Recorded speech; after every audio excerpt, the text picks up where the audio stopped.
제대로 준비도 못해. 빨리 음식 차려내. 이렇게 엄마를 당황하게 하지마. 헉헉대고 마이클이 여분의 와인 한 병을 손에 들고 부엌에서 뛰쳐나왔어. 물론 조용히 도와줄 기미도 전혀 보이지 않았어. 깨진 접시 치우기 시작했어. 이제 끝났어. 왜 항상 나만 그런 걸까? 방금 늦게 도착한 듯 시아버지 조나단이 접시 깨지는 소리를 듣고 부엌으로 고개를 내밀었다. 부엌에 차려진 접시들을 보고 그는 놀란 표정을 지었다. 이 모든 일을 당신이 혼자 했다는 말은 하지 말라. 조나단의 태도에 대한 체념으로 나는 약간의 자조적인 태도로 그에게 항상 이렇다고 말했다. 깨진 접시 조각들을 모아서 일어서더니 이런 나를 보며 조나단은 할 말을 잃은 것 같았다. 지난번 만났을 때보다 확실히 더 지친 내 모습에 놀란 표정이 화를 냈다. 아내에게 무슨 뜻인지 물어볼게. 조나단이 나를 거실로 데려갔다고 말하고 내 이름은 사라 32살이다. 3살 연상인 마이클과 결혼한 지 거의 1년이 되었고 작은 소아과 병원에서 외래 간호사로 일하고 있었다. 결혼 전부터 기술 개발을 위해 최근 같은 도시의 종합병원으로 옮겼습니다. 결혼한 지 1년이 지났다면 여전히 일반적인 기준으로는 신혼부부로 간주될 것이라고 생각합니다. 그러나 결혼한 첫날부터 우리는 시어머니 린다와 함께 시댁에 머물고 있는 이유는 남편이 처음에는 아버지가 장거리 출장을 가셔서 홀로 남겨진 어머니를 걱정했기 때문이라고 생각했습니다. 같이 사는 사람이 많아지면 든든할 텐데 바쁜 시기에 서로 도와주고 응원할 수 있을 거라 믿었는데 그게 큰 오해였다는 걸 곧 뼈저리게 깨닫게 됐어요. 사라 정말 안타깝네요. 이직 후 첫 야간 근무 다음 날 아침이었죠. 자정부터 오전 8시 30분까지 낯선 근무 교대 근무를 마치고 지쳐서 집에 돌아오는데 슬기남과 불쾌한 말을 한마디 했습니다. 일정 불일치로 인해 오전 9시였습니다. 마이클은 이미 이 시간에 출근했습니다.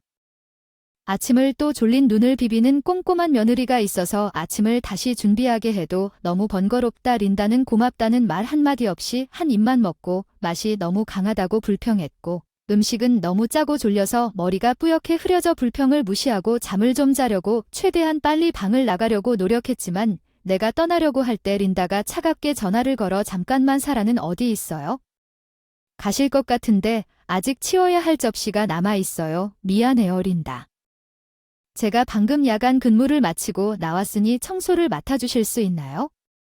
청소에 대해 말씀하시는 것은 요리의 일부라는 것 외에 청소와 빨래는 내 몫이니까 꼭 맡겨두었으니 쉴 거면 그것부터 먼저 끝내줄래? 좀 쉬고 나서 할 수 있겠니? 무슨 이기적인 말을 하겠는가? 지금 이 집주부님이시죠? 저는 무정한 편이 아니어서 아이가 있었다면 얘기가 다르지만 지금은 없으니까요. 지금은 쉬는 게 허락되지 않을 것 같아요. 아직 내 리드와 몸을 행동으로 몰아넣어야만 했기 때문에 결국 슬기남과 명령한 대로 모든 집안일을 하게 되었습니다. 자녀가 있으면 집안일을 처리하겠습니다. 이것이 그녀의 최근 만트라가 되었으며 이는 암묵적으로 왜 아직 안 했는지 의미합니다. 아직은 마이클이 외동딸이기 때문에 린다는 나에게 손자를 낳는 것에 대해 너무 많은 기대를 하고 있는 것 같다. 내 친구의 며느리가 신혼여행 중에 임신을 했고 또 다른 며느리는 이미 새아이의 엄마가 됐다. 나도 엄청나게 부럽다. 말하지 않아도 곧 손주를 볼 수 있어요. 나도 빨리 아이를 낳고 싶습니다. 그러면 매일의 비웃음에서 벗어날 수 있을 텐데 지난 1년 동안 그런 일이 없었습니다. 건강을 돌보았습니다. 보충제를 먹어보았습니다. 그리고 유익하다고 알려진 모든 것을 시도했습니다. 그 모든 것에도 불구하고 제가 생각할 수 있는 모든 것을 시도했습니다. 왜 엄청난 노력으로 작업을 마친 후 저는 슬기남에게 다시 돌아서서 이번에는 휴식을 취하겠다고 말하려고 결심했지만 제가 말을 하기 전에 그녀는 상냥하게 웃으며 수고했다고 말했습니다. 이제 점심시간이군요. 파스타는 이제 괜찮을 것 같아요. 시계 바늘이 정오를 상당히 지나고 나서야 잠에 들 수 있었습니다. 안녕하세요. 마이클 불임 치료에 대해 이야기하자. 의사 선생님 병원에서는 적절한 치료 계획을 세울 수 있도록 우리 둘 다 병원에 오는 것이 중요하다고 하더군요. 마이클의 초과 근무와 내 교대 근무 시간이 겹치지 않는 이번 토요일에 어느 날 밤 시간을 비워주실 수 있나요? 최근 방문 결과를 그에게 공유했습니다. 불임 클리닉의 기초체온표 제출과 혈액검사, 간단한 인터뷰 등의 초기 상담이었는데 이게 무슨 일이냐는 말은 처음 듣네요. 내가 병원에 가보자고 했잖아. 네, 내가 그렇게 말했는데 왜 내가 가야만 하느냐고. 산부인과는 내 분야가 아니었지만 그의 혼란을 이해한다. 처음에는 불임 치료는 여성들이 스스로 해결해야 하는 일이라고 믿었기 때문에 병원에 갔다. 제가 처음 예약했지만 브라운 박사는 치료에는 성공적인 임신을 위해서는 아내뿐만 아니라 남편의 생식 건강도 중요하며 선원의 부피 집중 운동성과 정자 형태는 모두 확인해야 할 중요한 요소라고 설명했습니다. 결과에 따르면 치료 계획에 심각한 영향을 미칠 수 있습니다. 즉, 마이클 시먼 분석은 불임 치료에 매우 중요합니다. 그래서 치료 계획 설명을 들으러 오셔야 합니다. 어쨌든 들어야 할 유일한 사람은 당신뿐입니다. 할 일이 없습니다. 난 그게 사실이 아니야. 그건 우리 둘 다의 문제야. 내 엄마가 우리 엄마에 대해 나쁘게 말하지 않는 걸 볼 때마다 우리가 언제 아이를 낳느냐는 질문을 받는 것은 내 입장이 되어보지 않느냐? 내 불임이 문제야. 빨리 치료받으세요. 그래서 협력이 필요해요. 불임 치료는 나팔관과 난포만 검사하는 게 아니라 정액 분석도 필수예요. 건강하고 문제도 없어요. 성생활도 괜찮고 볼륨도 넉넉해요. 그렇죠. 테스트할 필요는 없고 증명해보세요. 만약 제 동료가 저를 본다면 어떤 경우에도 저를 당황하게 하려는 건가요? 저는 절대로 가지 않겠습니다. 제가 잘못된 방식으로 요청을 해서 마이클을 화나게 한 것 같아서 그가 대화를 끝냈습니다. 머리 위로 담요를 끌어당기고 마이클을 내려다보며 큰 소리로 코를 골기 시작하면서 나는 깊은 한숨을 내쉬었다. 야간 근무는 간호라는 독특한 직업의 한 측면을 상징한다고 생각하지만 야간 근무 배치는 의료기관에 따라 다르다. 우리는 보통 주간 근무 외에 3교대 근무를 합니다. 한 달에 4, 5교대가 야간 근무를 포함하면 총 8교대 정도가 됩니다. 하지만 가장 힘든 것은 불규칙한 근무 일정이 아니라 제가 근무할 때 슬기남과 배정하는 작업의 양입니다. 가정간호사는 야간 근무 후 주간 근무를 면제해야 하지만 집안일을 해야 하기 때문에 본질적으로 쉬는 날이 없습니다. 이런 현실이 저를 기다리고 있다는 것을 알았다면 이직을 고려하지 않았을 것입니다. 슬기 남는 이후로 더 까다로워졌습니다. 결혼 1년차 지금 보면 믿기지 않지만 결혼 직후에는 그다지 집안일을 과하게 강요하지 않았을까? 결혼 당시 약간 통통하고 건강했던 내 몸은 이제 6개월여 만에 뼈가 튀어나올 정도로 살이 쇠약해져 뼈만 앙상하게 되었고 확실히 병약한 모습으로 변했지만 이상하게도 린다와 두 사람 모두 그리고 마이클은 나의 변화를 전혀 인식하지 못했습니다. 아마도 우리가 매일 서로 만나서 점진적인 변화를 눈치채지 못할 수도 있기 때문일 것입니다. 그러던 어느 날 여름이 왔습니다. 마이클은 이번 주 일요일에 엄마의 60세 생일을 축하할 예정이라는 신나는 계획을 가지고 나에게 다가왔습니다. 그녀는 많은 친구들을 초대하는 것을 매우 기대하고 있기 때문에 나는 당신이 준비를 해주기를 기대하고 있습니다. 그는 나에게 슬기남의 손글씨로 쓴 종이 한 장을 건네주었습니다. 손님의 이름과 연락처가 식사 사양에 대한 메뉴입니다. 사용할 식기류, 서빙되는 순서, 음료 브랜드까지 세세하게 준비하는 것까지 정말 놀라웠던 것은 손님의 수와 일정이 물론 준비할 명단에 조나단의 이름이 10명이나 있었다는 점이었습니다. 그 많은 사람을 위한 식사와 이 많은 요리 그리고 일요일에 내가 야간 근무를 막 쉬게 될 테니 엄마가 그날을 고집하는 건 어쩔 수 없지. 괜찮을 거야. 어쨌든 생일 파티는 항상 오후까지 깨어 있었어. 정오니까 마이클이 나를 두고 방을 나갔다고 말하는 것은 문제가 되지 않을 것입니다. 그들 중 누구도 내 마비된 마음을 돕기 위해 손가락 하나 까딱하지 않을 것이라고 장담합니다. 나는 이상하게도 이것을 확신했고 그날 아침에 왔습니다. 야간 근무를 마치고 여느 때처럼 환갑 잔치를 위해 비틀거리며 집에 돌아와 린다가 지시한 대로 집안일과 준비를 했습니다. 전날 밤에 빨래와 청소를 한 것이 은혜가 되었지만 내가 사온 식료품 중 일부는 마이클이 미리 먹은 것 같은데 이 사고로 인해 다시 쇼핑하러 가도록 강요했습니다. 제가 메인 요리를 준비하기도 전에 손님들이 집에 도착하기 시작했고 90년대 옷을 입은 린다가 손님들을 즐겁게 했습니다. 나는 서둘러 음료수 몇 가지 애피타이저와 잔을 준비했습니다. 이미 일정이 상당히 늦어졌음에도 불구하고 그들이 즐기는 동안 메인 요리를 준비하고 싶습니다. 저는 여전히 최선을 다해 일했지만 일단 시간이 흐르면 보충하기가 쉽지 않습니다. 무엇을 하고 계세요? 사라, 일정보다 늦었어요. 슬기남과 마이클에게 뭔가 지시한 것 같았고 메인 요리가 거의 완성되었을 때 그는 아직 도금이 끝나지 않은 것을 보고 주방으로 쿵쿵거리며 들어왔습니다. 그는 아직 준비되지 않은 것에 대해 깊이 눈살을 찌푸렸지만 제대로 준비조차 할 수 없습니까? 음식 차려 엄마를 당황하게 하지 마. 이렇게 투덜대지 마. 마이클은 그 순간 쉬려고 옆에 놓아두었던 와인병을 억지로 움켜쥐었다. 접시 뭉치는 카운터에서 떨어져 산산조각이 나고 얼굴이 돌았다. 그것은 린다가 가장 좋아하는 접시였기 때문에 창백했지만 마이클은 당황하지 않았습니다. 단지 그 말만 하고 여기에 이렇게 쌓지 마십시오. 그는 부엌을 떠났습니다. 물론 그는 내가 바닥에 웅크리고 앉아 조용히 깨진 조각들을 주워 모으는 것을 도우려는 마음을 알아야 했습니다. 이제 돼서 그 순간 일은 왜 맨날 나한테만 일어나는 걸까? 다정한 목소리에 놀라 뒤돌아보니 늦게 도착한 듯 시아버지 조나단이 큰 가방을 들고 부엌 입구에 서 있었다.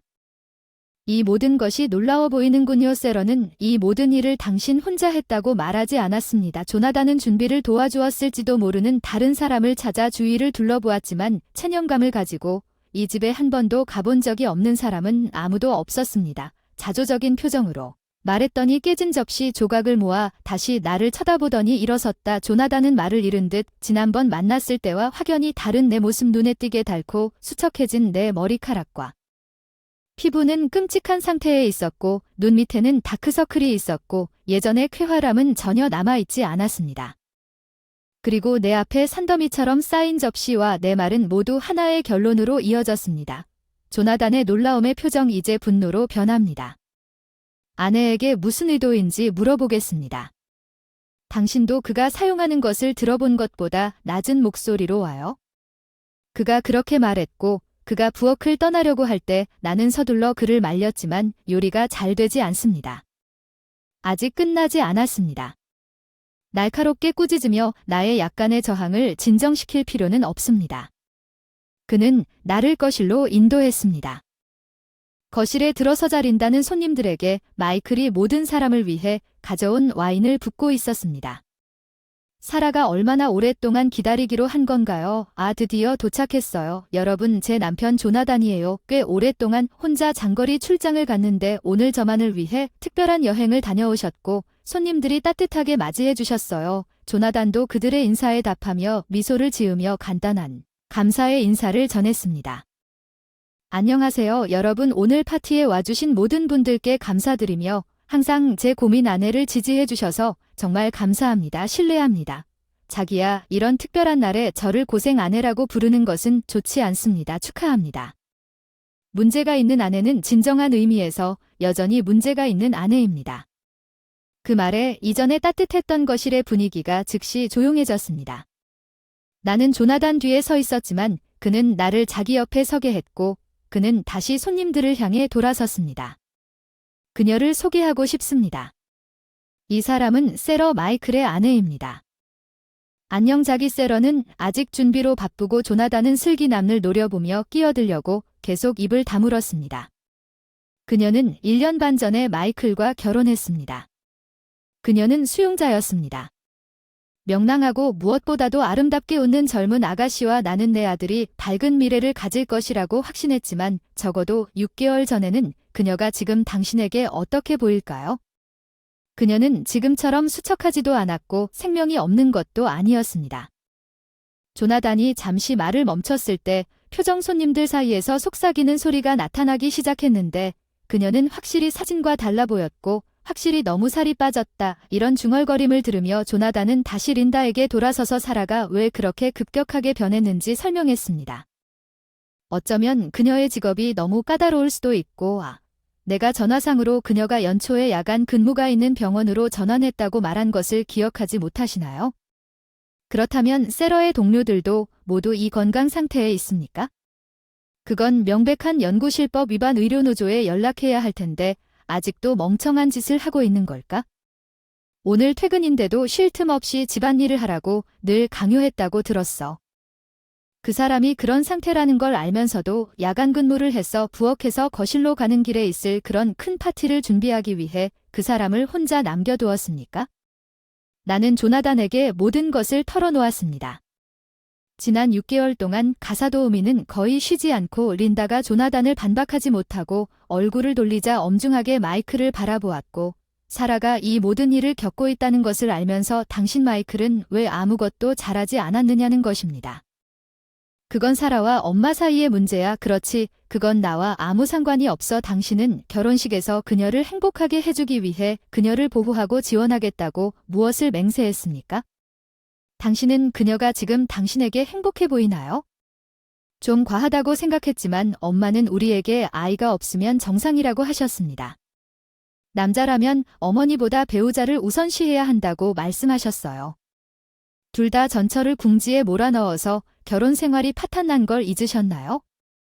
전에 조나단의 말에 마이클은 새빨갛게 변하고 조용해졌고, 나 역시 깜짝 놀라 입을 벌리고 마이클을 올려다보았다. 나는 마이클이 이전에 결혼한 적이 있다는 것을 알았고, 그 사실을 충분히 알고 그와 결혼하기로 결정했지만 그것은 나에게 완전히 새로운 소식이었습니다. 그 사람의 전처가 지금과 같은 대우를 받았다고 했는데, 놀랐던 와중에 뭔가 이상하게 잘 생각하는 듯한 깨달음이 느껴졌기 때문에 정말 그랬던 것 같다. 아이를 낳으면 그녀가 이 정도의 일을 감당할 수 있을 거라 기대할 뿐입니다. 그들이 결혼한 지 1년 반이 지났는데도 아직 자녀를 갖지 못했다는 것이 믿기지 않습니다.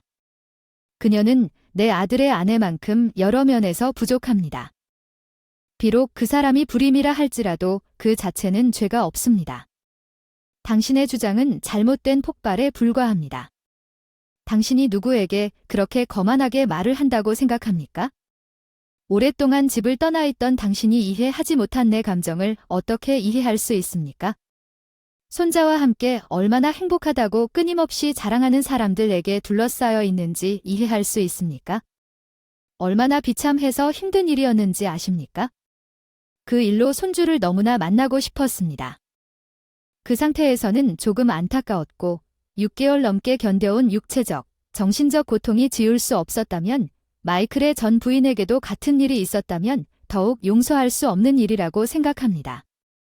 내 입장을 굳건히 지키고 나면 그 사람들은 앞으로는 결코 당신에게 오지 않을 것이라고 확신합니다. 나는 린다 앞에 종이 몇 장을 내밀었습니다. 이것들은 조나단과 내가 여기로 이사할 때 내 방에서 가져온 물건들이었습니다. 불임치료 클리닉 혈액검사 결과는 자궁 난관 조영술 항파마 항체 검사 등 모두 정상입니다. 전 부인과 상황이 동일하다면 몸은 건강합니다. 문제는 마이클에게 있다는 결론은 하나뿐입니다.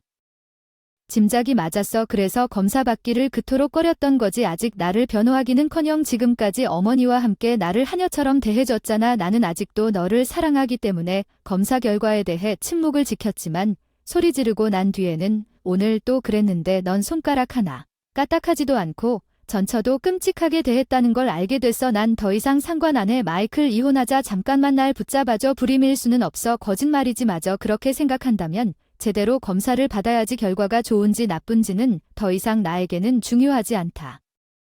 나는 계속해서 변명을 늘어놓는 마이클과 흐느껴 울며 생계를 잃은 린다에게 등을 돌렸다. 문이 닫히기 직전에 손님들이 차례로 떠나는 소리가 희미하게 들렸다. 그 후 마이클과 나는 변호사를 통해 정식으로 이혼했고, 그는 소란을 피웠지만 조나단이 그날 거실에서 대화를 녹음한 덕분에 내가 6개월 동안 마이클과 슬기남로부터 심리적 학대를 받았고, 마이클이 마침내 정밀한 분석을 받았을 때 실제로 무정자증이 있다는 사실이 밝혀졌고, 슬기남는 그것에 대해 분노했고, 우리가 성공적으로 이혼을 마친 후 놀랍게도 슬기남과 조나단은 이혼하기로 결정했습니다. 어려운 상황에서 나를 구해줬어요.